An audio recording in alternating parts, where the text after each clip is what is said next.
trial of its time as COVID-19 grips the world with its deadly embrace. Everywhere, as also in India, the mission is to do whatever it takes to prevent the epidemiological curve from steepening any further. In this kind of an environment, the Reserve Bank of India has been very proactive and has been monitoring the situation very closely. The evolving situation is being monitored very closely, and you would have noticed that from time to time, almost every second day or third day, the Reserve Bank is coming out with certain announcements. Now, in this kind of environment, I thought it was necessary that I speak to a wider audience and convey the resolve of the Reserve Bank of India, our approach, and how we are going forward. Today, I propose to make certain announcements, and the statement is a bit long, as I said last time, because I have tried to make it as self-explanatory as possible, and so that there is adequate clarity, and since we are not able to hold a press conference, the meaning and the details are conveyed to the maximum extent possible. So as I just said, everywhere, as also in India, the mission is to do whatever it takes to prevent the epidemiological curve from steepening any further. Human spirit is ignited by the resolve to overcome the pandemic. It is during our darkest moments that we must focus on the light. As Mahatma Gandhi said in his famous address at Kingsley Hall, London in October 1931, and I quote Mahatma Gandhi, "In the midst of death, life persists. In the midst of untruth, truth persists. In the midst of darkness, light persists." Before I begin, I wish to place on record our gratitude to all the functionaries and personnel in the government, the private sector, banks, and other financial institutions who risk their lives on a daily basis by going to work or by working from home to fight the pandemic by keeping essential services fully operational. Our deepest appreciation goes out to doctors, healthcare and medical staff, police and law enforcement agencies who are at the front line. In the RBI, I would like to specially commend and thank our team of 150 officers, staff and service providers who are in quarantine away from their families and are at work 24/7 to keep essential services such as currency in circulation, retail and wholesale payments and settlement systems, reserve management, financial markets, liquidity management,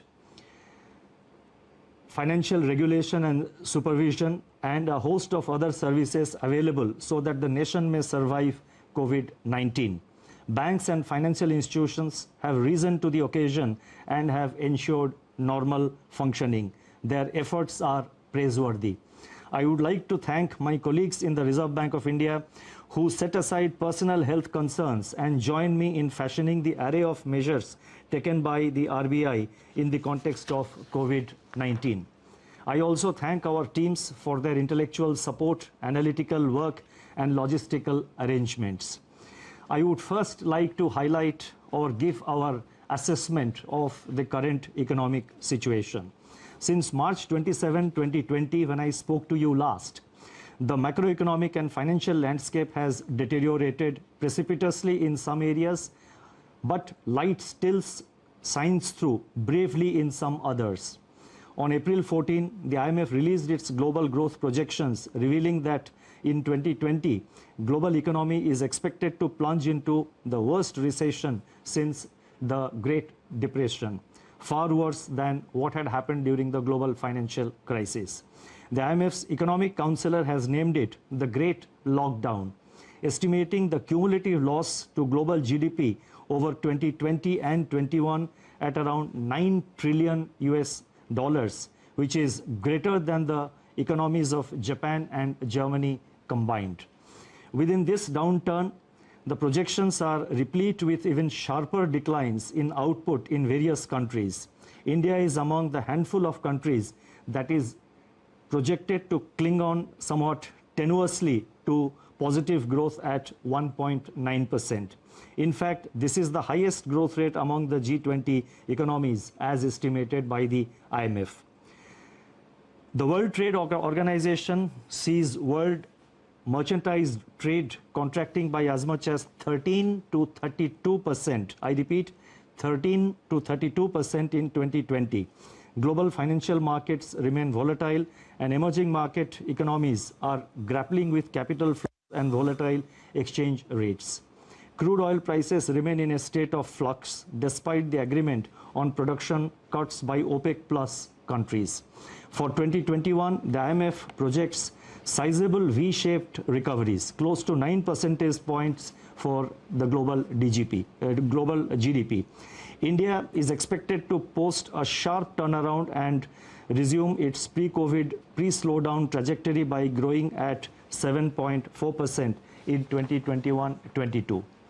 Over the last 3 weeks, there have been a few data releases on domestic developments, but they are too disjointed to allow a comprehensive assessment of the state of economy. Yet, there are a few slivers of brightness among the encircling gloom. In my statement of March 27, I had referred to continuing resilience of agriculture and allied activities on the back of all-time highs in production of food grains and horticulture, with huge buffer stocks of rice and wheat far in excess of the buffer norms. By April 10, pre-monsoon Kharif sowing had begun strongly, with acres of paddy, which as you know is the principal Kharif crop, up by 37% in comparison with the last season, that is in comparison with the Kharif of 2019. States such as West Bengal, Telangana, Odisha, Assam, Karnataka and Chhattisgarh are leading in sowing activity despite the lockdown. On April 15, the India Meteorological Department IMD forecast a normal southwest monsoon for 2020 season, with rainfall expected to be 100% of the long period average. These are early developments and they bode well for our rural demand, supported as they are by accelerating fertilizer production, which was noticed up to February 2020. The robust growth of 21.3% in tractor sales up to February 2020 as against a contraction of 0.5% in the corresponding period of the previous year may provide an offset to farm labor shortage on account of the lockdown. In other production sectors, the situation is more somber. On April 9, the Index of Industrial Production for February was released, showing that industrial output accelerated to its highest rate in 7 months. The impact of COVID-19 is not yet captured in these prints. So therefore, there is no reason to get misled by the IIP data, which was released up to February, because the impact of COVID-19 comes thereafter.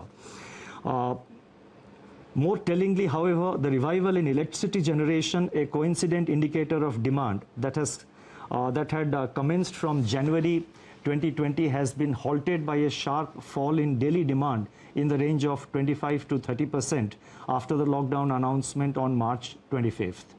Automobile production and sales, port freight traffic declined sharply in March, as recently released data indicates. The Manufacturing Purchasing Managers Index, that is PMI, for March 2020, which was released on April 2, was the lowest in last 4 months. Notably, suppliers' delivery time lengthened for the first time in 5 months, indicating supply disruptions. The April 6 release showed that services PMI declined into contraction in March 2020, pulled down by a sharp downturn in export business, new domestic orders and employment. In the external sector, the contraction in exports in March 2020 at minus 34.6% has turned out to be much more severe than during the global financial crisis. However, amidst all this, the level of foreign exchange reserves which we have continue to be robust at US dollar 476.5 billion on April 10th, equivalent to 11.8 months of imports.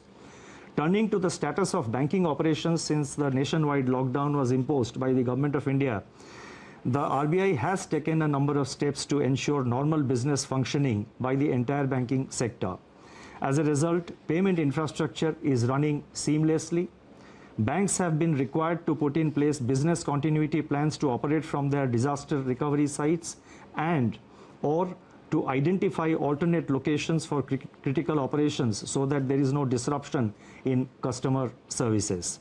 Our data show that there was no downtime of internet or mobile banking. On an average, ATM operations stood at 91% of the full capacity. The average availability of business correspondents is over 80%. Regional offices of RBI have supplied fresh currency of rupees 1,20,000 crores from March 1 till April 14th to currency chests across the country to meet increased demand for currency in the wake of COVID-19 pandemic. Banks have indeed risen to the occasion by refilling the ATMs regularly despite several logistical challenges.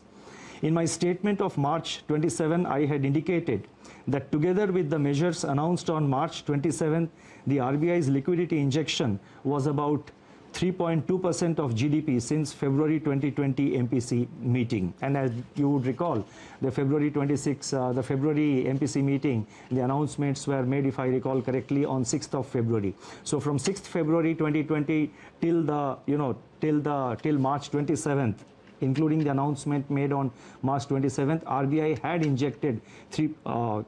injected liquidity of an amount equivalent to 3.2% of our GDP. Since then, that is since March 27th, surplus liquidity in the banking system has increased sharply in the wake of sustained government spending. Systemic liquidity surplus as reflected in net absorptions. I am talking about net absorptions, that is the difference between the taking into account both the reverse repo and the repo. So therefore, the systemic liquidity surplus as reflected in net absorptions under the LAF averaged at about rupees 4.36 lakh crore during the period March 27th to April 14, 2020. As announced on March 27, the RBI undertook 3 auctions of targeted term repo operations, that is TLTRO, injecting cumulatively rupees 75,041 crore to ease liquidity constraints in the banking system and distress financial markets. Another TLTRO auction of rupees 25,000 crore is being conducted today. In response to these auctions, financial conditions, now this is very important, in response to these conditions, financial conditions have eased. I correct myself, in response to these auctions, financial conditions have eased considerably as reflected in the spreads on money and bond market instruments. Moreover, activity in the corporate bond market has picked up appreciably with several corporates making new issuances. There are also some indications that redemption pressures faced by the mutual funds have also somewhat moderated.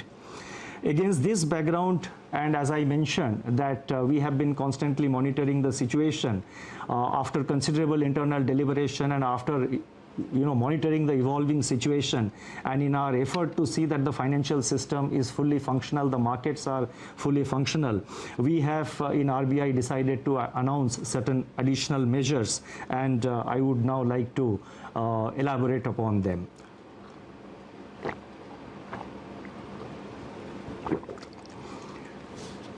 Against this backdrop and based on our continuing assessment of the macroeconomic situation and financial market conditions, we propose to take further measures with the following objectives. 1.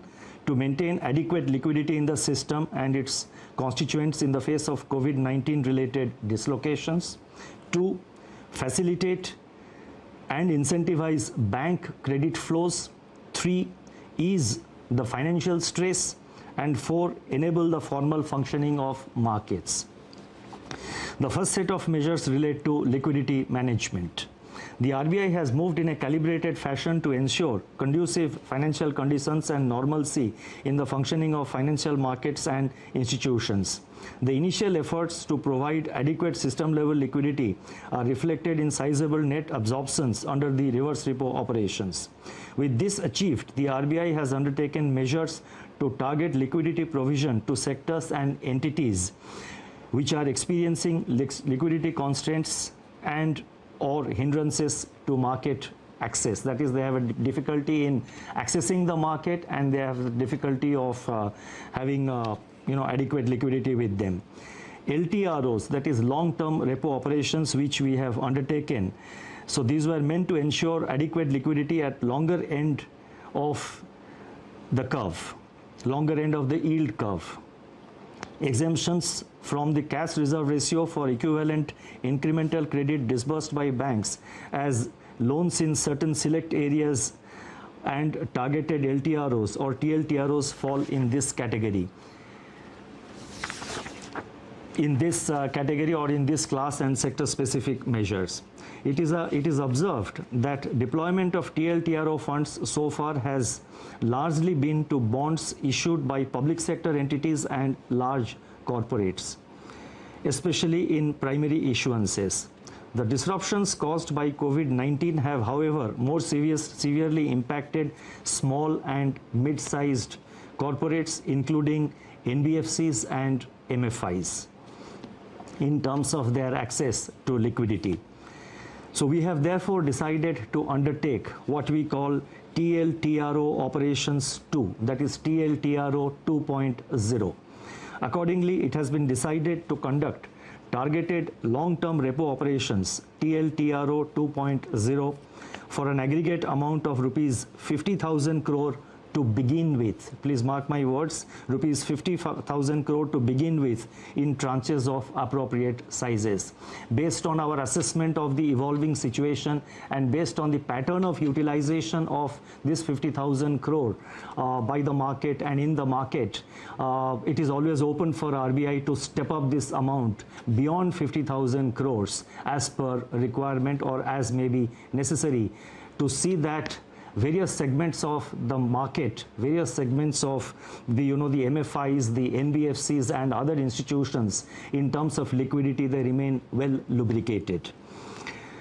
The funds availed by the banks under TLTRO 2.0 should be invested in investment grade bonds, commercial paper and non-convertible debentures of NBFCs, with at least 50% of the total amount availed going to small and mid-sized NBFCs and MFIs. So therefore, the emphasis will be to see that there is adequate flow to the mid-size and the small NBFCs as well as to the MFIs. The guidelines in this regard will spell out the relevant details. These investments have to be made within 1 month of the availment of liquidity from RBI, as in the case of the earlier TLTRO auctions, which have been conducted so far. Investments made by banks under this facility will be classified as held to maturity, HTM, even in excess of 25% of total investment permitted to be included in HTM portfolio. Exposures under this facility are also not to be reckoned under the large exposure framework, and the notification for TLTRO 2.0 auction will be issued today. The next announcement relates to refinancing facilities for all India financial institutions like NABARD, SIDBI and the National Housing Bank. All India financial institutions such as NABARD, SIDBI and National Housing Bank play an important role in meeting the long-term funding requirements of agriculture and the rural sector, small industries, housing finance companies, MFIs and NBFCs. These All India financial institutions normally raise resources from the market through specified instruments which are allowed by the Reserve Bank of India, in addition to, of course, relying on their own resources. In view of the tightening of financial conditions in the wake of COVID-19 pandemic, these institutions are today facing difficulties in raising resources from the market. Accordingly, it has been decided to provide special refinance facilities for a total amount of rupees 50,000 crores to NABARD, SIDBI and NHB to enable them to meet sectoral credit needs. This will comprise of rupees 25,000 crore to NABARD for refinancing regional rural banks, that is RRBs and cooperative banks and microfinancial institutions. Rupees 15,000 crore will flow to SIDBI for on-lending and refinancing, and as you know, SIDBI will be lending this money to, by way of providing refinance to scheduled commercial banks as well as to other financial entities, NBFCs, MFIs, etc., who sanction loans to the MSME segment of the economy. And NHB will be allotted rupees 10,000 crore for supporting housing finance companies, HFCs. Now these amounts which I announced, that is totally 50,000 crore, of which 25,000 crore goes to NABARD, 15,000 crore goes to SIDBI, and 10,000 crore goes to NHB. These amounts have been determined and decided in consultation with these institutions. Should there be additional requirement by these institutions, and again, depending on and based on the actual utilization of resources provided, funds provided by the liquidity provided by the RBI, if there is a further requirement, the RBI will assess the situation, review it, and take further measures to step up this level of liquidity support. Advances under this facility will be charged at RBI's policy repo rate at the time of availment. So these institutions get it today as per the repo rate, which is 4.4%. So therefore, this will enable these institutions to provide the refinance at an affordable rate, at a reasonable rate, when they extend this money to various lending institutions. The next announcement, and this is very important, relates to the LAF, Liquidity Adjustment Facility, and this relates to fixed rate reverse repo rate. That is the reverse repo rate. As I have mentioned earlier, the surplus liquidity in the banking system has risen significantly in the wake of government spending and the various liquidity enhancing measures undertaken by the RBI. On April 15, the amount observed under reverse repo operations was 6.9 lakh crore. Earlier, what I had given about the system liquidity, that was net. That is the difference between the repo and the reverse repo. What I am now saying is one way of flow at the end of every day, how much flows from the system into the RBI through the reverse repo window. That has been in the order of, on April 15th, the RBI absorbed rupees 6.9 lakh crore through the reverse repo window. So that much of surplus was available with the system. Now, in order to encourage the banks to deploy these surplus funds in investments and loans in productive sectors of the economy, it has been decided to reduce the fixed rate reverse repo rate under the liquidity adjustment facility by 25 basis points from 4% to 3.75% with immediate effect. So I repeat, the reverse repo rate is being reduced by 25 basis points from 4% to 3.75%. The policy repo rate, however, remains unchanged at 4.4% because that is a matter which is decided by the MPC, and also the marginal standing facility rate and bank rate, they also remain unchanged at 4.65%. The next announcement relates to ways and means advances for states. On 1st April 2020, RBI had announced an increase in the ways and means advances limit, WMA limit of states by 30%. It has now been decided to increase the WMA limit of states by 60%, by 60% over and above the level as on March 31st, 2020 to provide greater comfort to the states for undertaking COVID containment and mitigation efforts, and also to plan their market borrowing programs better. This, we expect, will help the states not to bunch up their borrowing program in the early part of the year, but to space it appropriately as per their requirement. The increased limit will be available, that is this increased limit of WMA up to by 60%. This facility will be available till September 30th, 2020. The next set of measures are related to regulatory measures. On March 27, 2020, the Reserve Bank had announced certain regulatory measures to mitigate the burden of debt servicing brought about by disruptions on account of COVID-19 and to ensure the continuity of viable businesses.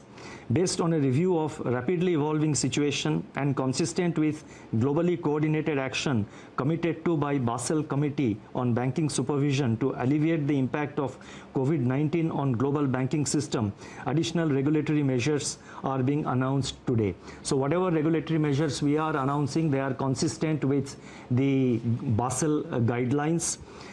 The first measure under this category of regulatory measures, they relate to asset classification. Economic activity has come to a standstill during the period of the lockdown.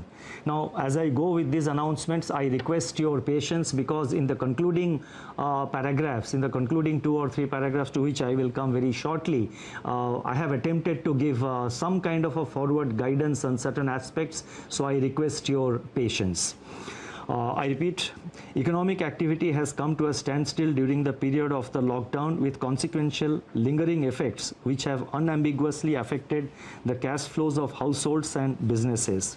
On March 27, the Reserve Bank had permitted lending institutions to grant moratorium of 3 months on payment of the current dues falling due between 1st March and May 31st.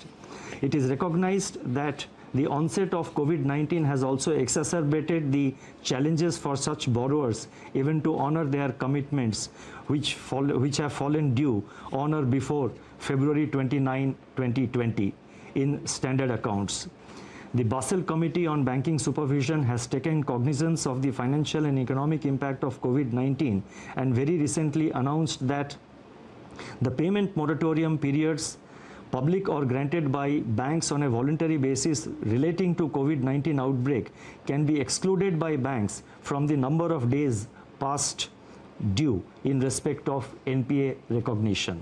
Therefore, it has been decided that in respect of all accounts for which lending institutions decide to grant moratorium or deferment and which were standard as on 1st March 2020, the 90-day NPA norm shall exclude the moratorium period.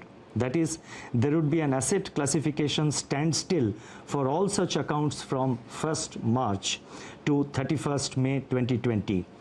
NBFCs which are required to comply with Indian accounting standards Ind AS may be guided by the guidelines duly approved by their boards and as per the provisions and as per the advisories of the Institute of Chartered Accountants of India in recognition of impairments. In other words, NBFCs do have the flexibility under the prescribed accounting standards to consider such relief to their borrowers.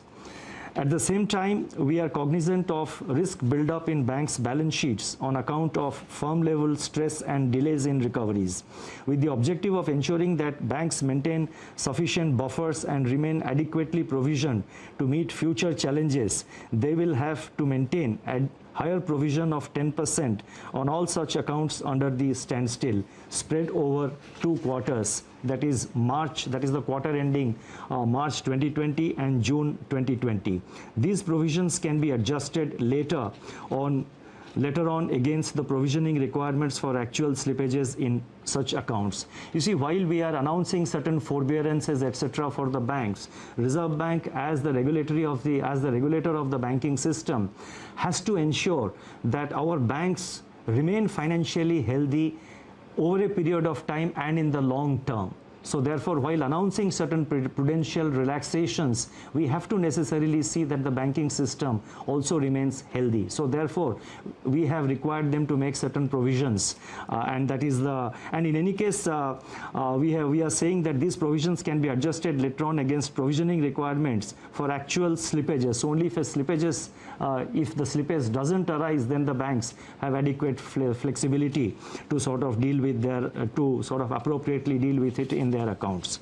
The next announcement relates to extension of resolution timeline.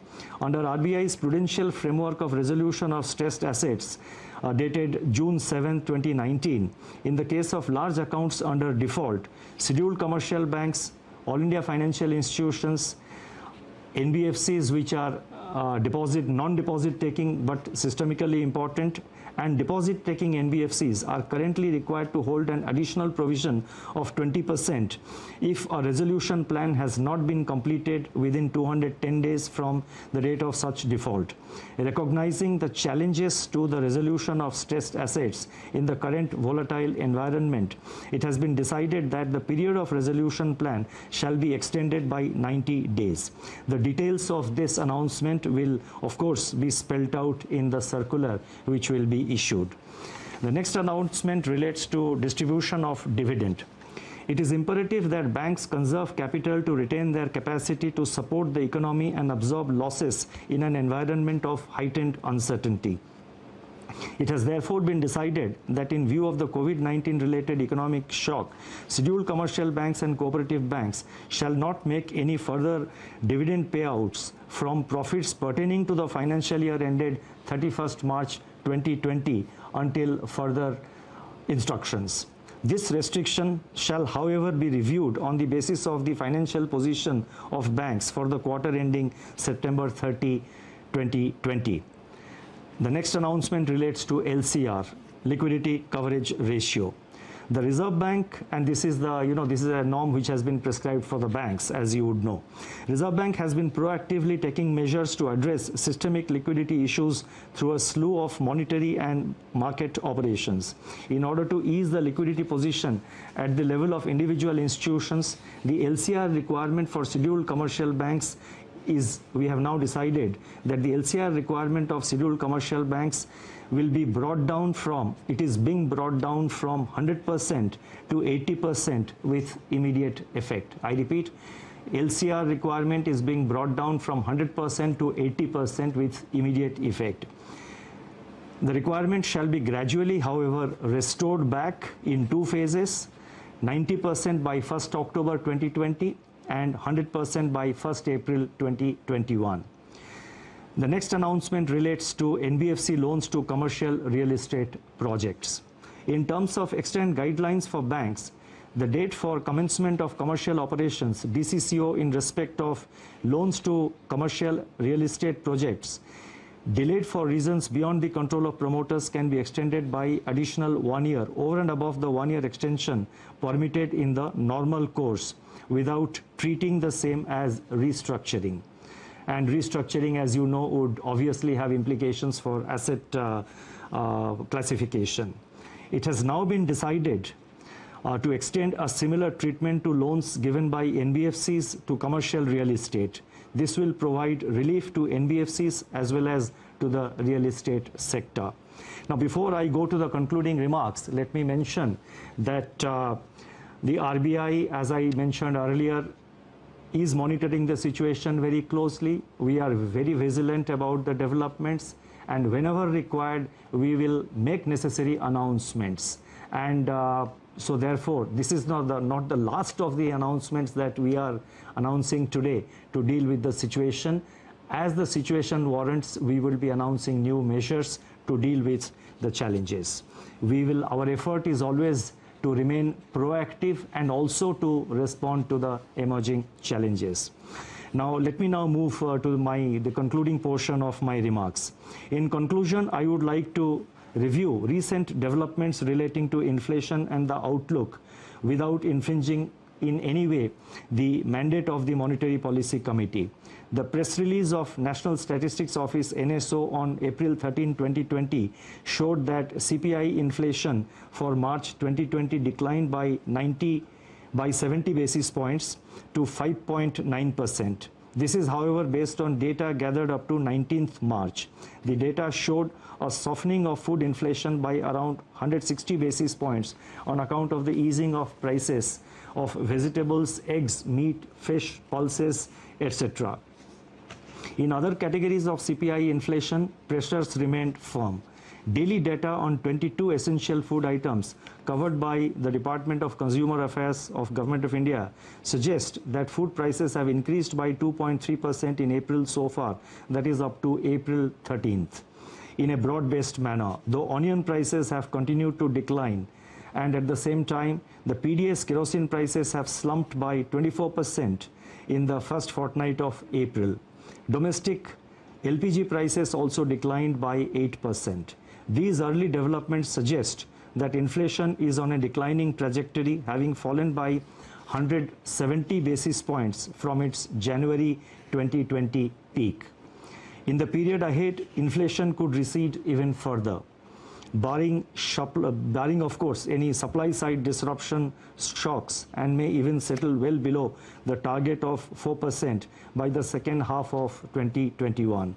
Such an outlook would make policy space available to address the intensification of risks to growth and financial stability brought about by COVID-19. This space needs to be used effectively and in time. The RBI, as I said earlier, will monitor the evolving situation continuously and use all its instruments to address the daunting challenges posed by the pandemic. The overarching objective is to keep the financial system and financial markets sound, liquid, and smoothly functioning so that finance keeps flowing to all stakeholders, especially the vulnerable and the disadvantaged. Regulatory measures that have been announced so far, including those which are announced today, are dovetailed into the objective of preserving financial stability. Although social distancing separates us, we stand united and resolute. Eventually, we are confident that we shall cure and we shall endure. Thank you very much.